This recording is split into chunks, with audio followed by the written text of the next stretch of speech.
Today, we're going to look at some intersection scenarios and then discuss how we approach each of these scenarios.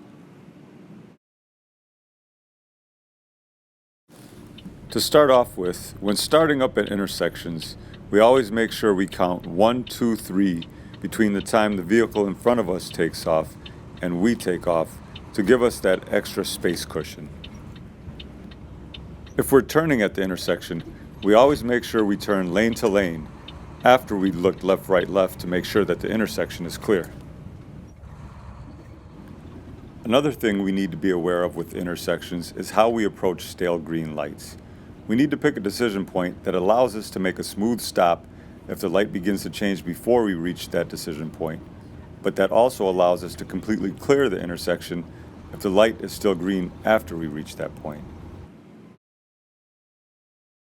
If you need to change lanes as you're approaching an intersection, make sure you plan properly. Remember, never change lanes in the intersection.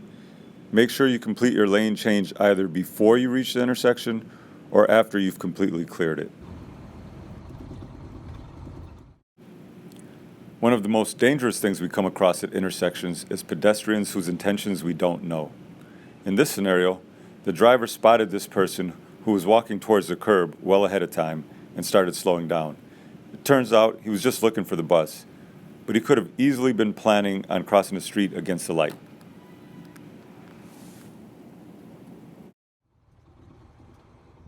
Driveways are intersections too. On this road that leads to our Oak Creek hub, we pass a fire station that has a blind drive, multiple parking lots, and our employee parking lot, which can be the most dangerous one, especially at shift change. There are a lot of scenarios we come across out there on the road, especially when it comes to intersections. But if we use our seeing habits, we can make it back safely.